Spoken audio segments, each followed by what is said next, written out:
Beleza, galera, mais um resumão para você então de química. Agora falando um pouquinho sobre matéria. Pessoal, a química ela é a ciência então que estuda a matéria e as suas transformações. A matéria é tudo aquilo que tem massa e ocupa um lugar no espaço.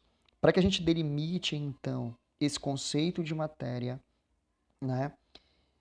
Vamos falar então especificamente no planeta Terra, que é o lugar onde nós vivemos. Então a gente pode entender que tudo que existia aqui no planeta Terra é exemplo de matéria, tá certo? Como tá dando para você perceber aí, enfim, de uma forma em geral.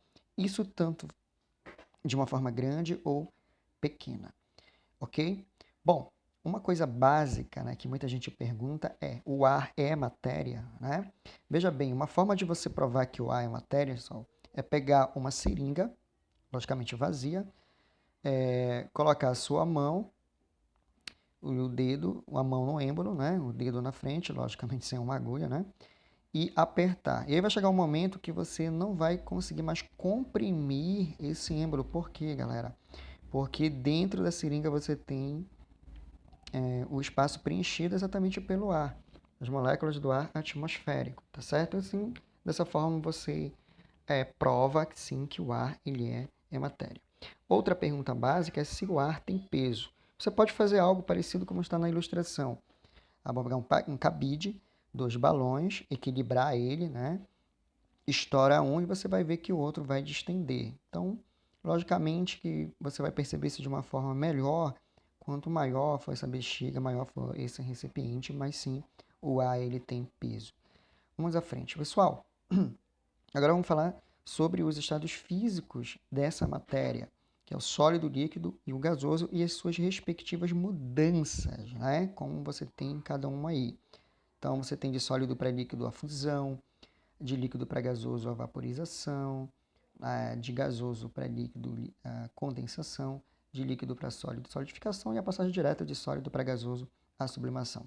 Vamos falar de cada um, começando pela fusão. Então, fusão, passagem de sólido para líquido, vai ocorrer com qualquer material, qualquer substância que sofreu derretimento. Então, você submete a um aquecimento, alguns só sobre o aquecimento do meio ambiente, já vai ocorrer, como exemplo que você tem aí sobre o gelo e sobre o sorvete. Então, passagem, né, de sólido para líquido chamada difusão, não esqueça disso.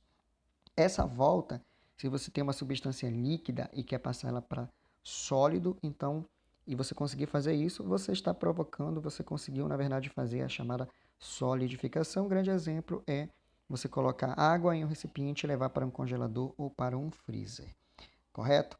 Em seguida, galera, vamos falar aí da vaporização, que é a passagem de líquido para gasoso. O que nós temos que atentar é que essa vaporização ela pode se dar de três formas, através da evaporação, através da ebulição ou da chamada calefação.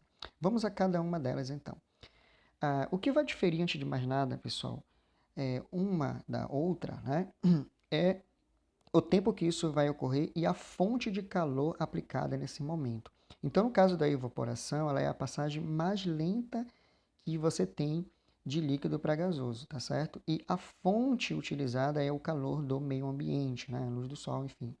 Então, um exemplo clássico aí é roupas secando no varal. Então, você coloca lá a água molhada, tem gotículas de água, com o tempo vai batendo e essas moléculas vão passando de forma lenta de líquido para gasoso. É claro que também o vento ajuda bastante nessa transformação. Pessoal, a ebulição ela é uma passagem já mais rápida do que a evaporação e ela vai se dar quando a substância atinge o seu ponto de ebulição. No caso da água, por exemplo, o ponto de ebulição no nível do mar é 100 graus Celsius. Então, quando ela atinge essa temperatura, você põe uma água para ferver e você vai ver bolhas ali formadas. Então, devido a essa formação de bolhas, o nome dessa passagem, então, é chamada de ebulição, mas só ocorre através, né, do atingimento, no caso, quando a substância atinge o chamado ponto de ebulição, tá certo? E o terceiro e último tipo de vaporização é a calefação, que é já uma passagem instantânea. Se você tiver ali uma roupa talvez úmida ainda, passar o ferro, por exemplo, você vai ver saindo ali aquele vapor de água, né? O famoso tss, aquele barulhinho bem característico que você observa na chamada calefação, certo? Pessoal, condensação, né? Condensação já é a volta de gasoso para líquido. Exemplo clássico é você ter ali um copo, tá bom? E você coloca água gelada ou refrigerante, qualquer coisa gelada ali. Na parede desse recipiente você vai enxergar o quê?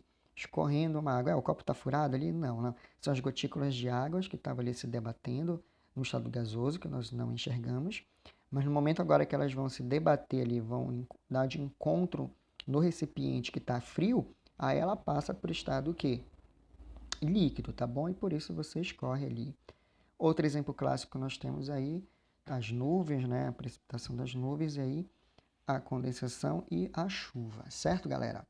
Bom, uma diferença básica que a gente deve falar, gente, é essa passagem de gás para líquido também, ela pode ser chamada de liquefação. Mas a diferença entre eles está no que vai provocar. Enquanto a condensação ela ocorre com a diminuição de temperatura, a liquefação ela vai ocorrer, tá bom?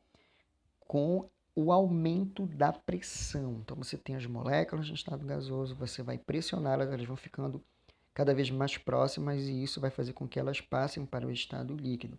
Grande exemplo é o GLP, gás liquefeito de petróleo. Então, a gente colocou aí para você um botijão de gás, né? Então, se você balançar um pouco o botijão de gás, você vai escutar um líquido. Mas se você apertar lá apertar aquele orifício, você vai ver saindo um vapor. É muito comum você ver isso para isqueiro. Se você apertar o isqueiro sem rodar lá, logicamente a rodando, você vai ver o vapor dela saindo. Então não esquece, liquefação ela vai ocorrer com aumento da pressão, tá certo? E a condensação, diminuição de temperatura. E finalizando, galera, a sublimação, que é a passagem de sólido direto para líquido. Grande exemplo que nós temos aí é o gelo seco e as bolinhas de naftalina. Tá certo, galera? Grava aí na mente. Até a próxima, se Deus quiser.